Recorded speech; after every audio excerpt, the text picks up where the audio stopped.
Pernyataan Oegroseno dapat dipahami dalam konteks politik, mengingat kedekatannya dengan Anies Baswedan yang juga memiliki hubungan dengan Tom Lembong. Keduanya terlibat dalam politik yang saling bersaing, sehingga Oegroseno mungkin mengeluarkan kritik tersebut untuk melindungi atau mendukung posisi teman politiknya. Ini menunjukkan bahwa dinamika politik sering mempengaruhi cara pandang dan argumentasi individu, terutama ketika menyangkut kasus hukum yang melibatkan figur politik. Namun, penting untuk memisahkan kritik yang valid dari kepentingan pribadi dalam analisis semacam ini. Kaitannya antara pernyataan Oegroseno dan dukungannya terhadap Anies Baswedan serta hubungan Tom Lembong dapat mempengaruhi sudut pandangnya. Jika Oegroseno merasa bahwa penegakan hukum terhadap Tom Lembong adalah langkah yang dipolitisasi, ia mungkin berusaha membela teman politiknya sekaligus mengkritik praktik hukum yang dianggap tidak adil. Ini menunjukkan bahwa dalam politik, komentar dan tindakan seringkali dipengaruhi oleh hubungan personal dan afiliasi politik, yang dapat menambah lapisan kompleksitas dalam analisis kasus-kasus hukum tertentu. Like, subscribe dan share. Dukung channel ini agar semakin berkembang. Yuk mari kita beri analisisnya. Penetapan tersangka Tom Lembong lemah, Wakapolri endus motif Jampitsus cari muka. Mantan Wakapolri Komjen, Purnawirawan, Oegroseno menilai pantas masyarakat meyakini ada upaya motif lain, antara lain Jampitsus Febri Adriansyah dalam penetapan ex-Menteri Perdagangan Thomas Trikasih Lembong alias Tom Lembong sebagai tersangka. Oegroseno meyakini unsur pemidanaan perkara korupsi yang dilakukan Kejaksaan Agung, Kejagung, terhadap Tom Lembong lemah. Sekarang model kalau misalnya seseorang dijadikan tersangka. Kenapa harus jadikan saksi dulu lalu diperiksa-periksa? Berarti, kan, dia mengharapkan pengakuan. Padahal pengakuan tidak diatur di KUHP pasal 184. Karena salah satu alat bukti itu bukan keterangan tersangka. Ada keterangan saksi. Saksi itu yang melihat, mendengar, mengalami. Tetapi kalau Pak Tom Lembong ini saksi apa dia di situ? Saksi pembuat surat, dikata Oegroseno saat dihubungi, Senin 4 November. Oegroseno menduga Tom Lembong akan diproses di akhir setelah semua saksi sudah diambil keterangannya dan berkas perkara sudah lengkap. Ini sangat aneh kalau misalnya menetapkan seseorang yang seharusnya tersangka, harus ikut memberikan keterangan juga, melengkapi berkas-berkas sebagai saksi, dikata Oegroseno. Dia juga melihat Kejagung memiliki badan intelijen yang seharusnya bisa melakukan tindakan ketika gula impor ilegal itu masuk ke Indonesia atau memang terindikasi korupsi. Sebab, konstruksi hukum yang dibangun Kejagung ialah tidak adanya koordinasi antar instansi. Saat gula datang itu, kan, langsung ditangkap begitu merapat ke pelabuhan. Jangan ditunggu bertahun-tahun kemudian baru diperiksa, dikata Oegroseno. Oegroseno juga menganggap Kejagung sumir apabila menyimpulkan adanya kerugian negara dalam pengadaan gula melalui impor. Sebab, pengadaannya tidak menggunakan APBN ataupun APBD.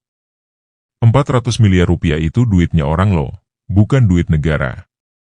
Dan membuktikan aliran uang itu juga patut dipertanyakan. Sekarang yang melaporkan harusnya punya duit 400 miliar rupiah dong. Siapa yang punya 400 miliar rupiah? Dikata Oegroseno. Purnawirawan Jenderal Bintang 3 ini juga mengatakan fenomena politik yang menjadikan hukum sebagai alat sangat kuat. Lawan politik dikriminalisasi agar tidak melawan. Di sisi lain, dia juga mengonfirmasi ada pihak yang ingin mencari muka agar mendapatkan posisi tawar kursi Jaksa Agung pada rezim yang baru ini. Ada kemungkinan ini kan persaingan ketat untuk siapa yang menjadi Jaksa Agung. Salah satu cara adalah mungkin seolah-olah berprestasi. Berprestasi di sini, kan, tetapi kan caranya tidak sehat seperti itu. Kan, tidak profesional, kata dia. Dia mengatakan Jaksa Agung Muda Pidana Khusus, Jampitsus, Febri Adriansyah dan jam yang lain seharusnya menjaga maruah Jaksa Agung sebagai pimpinan. Seharusnya kalau Jampitsus, mau jam apapun itu kan berpikir ke Jaksa Agung untuk sebagai lembaga. Jangan berpikir sebagai perorangan.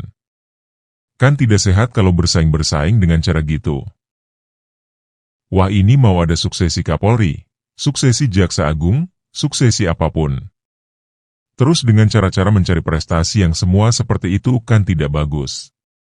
Tidak sehatlah, ya, jelas Oegroseno. Mantan Wakapolri, Komjen, Purnawirawan, Oegroseno, mengkritik penetapan mantan Menteri Perdagangan, Tom Lembong, sebagai tersangka kasus impor gula yang dianggapnya lemah dan syarat muatan politik. Ia menduga ada pihak di Kejaksaan Agung yang berupaya dicari muka untuk mempengaruhi posisi tawar mereka, terutama terkait pemilihan Jaksa Agung di era pemerintahan baru. Oegroseno mempertanyakan bukti kerugian negara dalam kasus ini, mengingat dana yang diduga hilang bukan dari APBN atau APBD, melainkan dana swasta. Oegroseno menyoroti adanya persaingan ketat dalam Kejaksaan Agung yang membuat beberapa pejabat berupaya menunjukkan prestasi demi menarik perhatian rezim baru. Ia menganggap hal ini tidak sehat karena lebih berfokus pada kepentingan pribadi daripada menjaga integritas institusi hukum. Oegroseno juga mempertanyakan alasan penetapan tersangka pada Tom Lembong setelah bertahun-tahun, dengan dugaan kasus impor gula ini menjadi alat kriminalisasi terhadap lawan politik serta tidak berdasarkan bukti yang kokoh terkait kerugian negara. Oegroseno juga menilai bahwa penetapan tersangka Tom Lembong ini menimbulkan pertanyaan mengenai profesionalisme dalam penegakan hukum. Ia menegaskan pentingnya institusi penegak hukum untuk menjaga integritas mereka dan menghindari langkah-langkah yang bernuansa politis, terutama dalam konteks pemerintahan baru. Pendekatan cari muka yang ia sebut dianggap dapat merusak kredibilitas Kejaksaan Agung dan menimbulkan persepsi bahwa proses hukum dimanfaatkan demi kepentingan individu tertentu atau untuk mendapatkan keuntungan dalam persaingan jabatan. Dalam kritiknya, Oegroseno menyoroti bahwa Kejaksaan Agung, terutama Jaksa Agung Muda Pidana Khusus, Jampitsus, seharusnya mengedepankan prinsip profesionalisme alih-alih memanfaatkan kasus sebagai prestasi demi ambisi pribadi.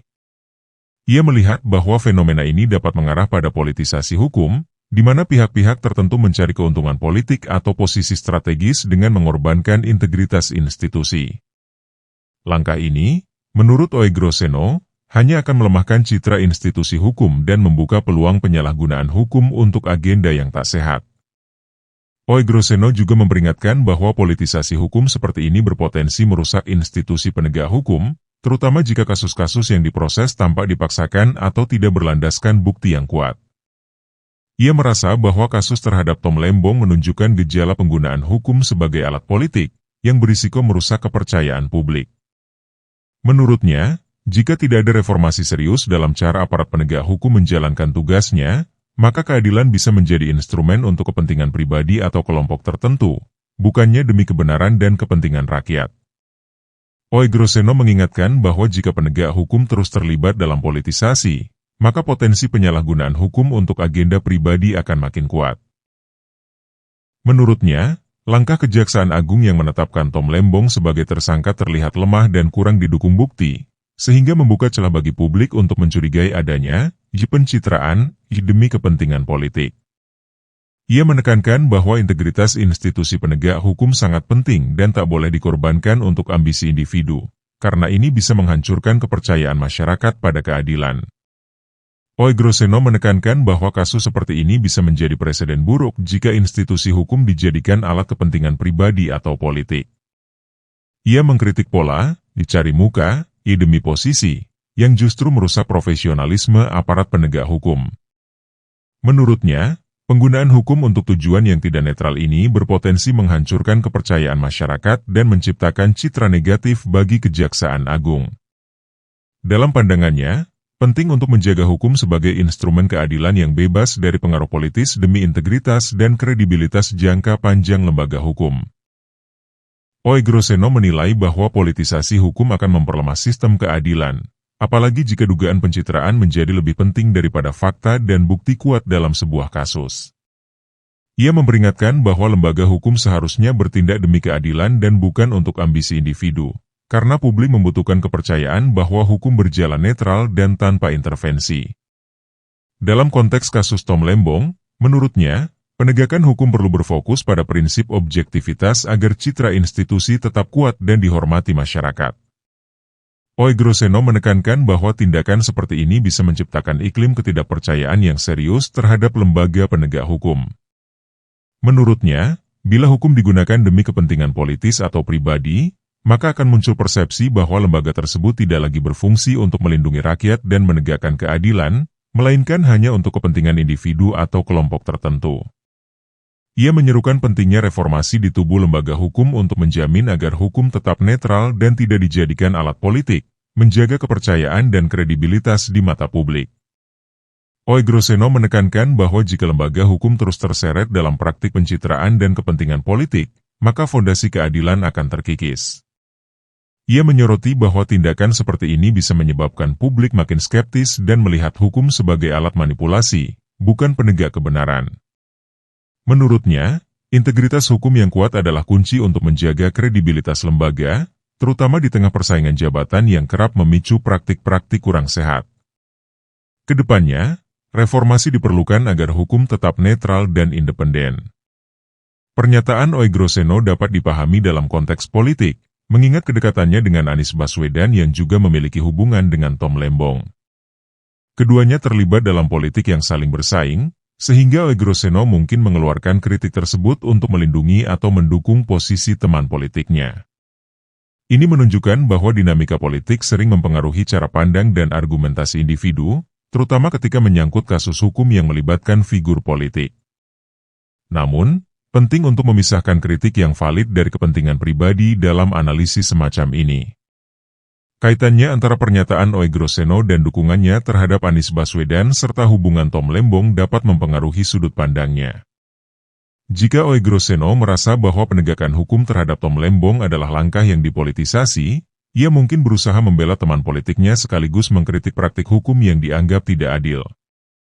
Ini menunjukkan bahwa dalam politik, komentar dan tindakan seringkali dipengaruhi oleh hubungan personal dan afiliasi politik, yang dapat menambah lapisan kompleksitas dalam analisis kasus-kasus hukum tertentu.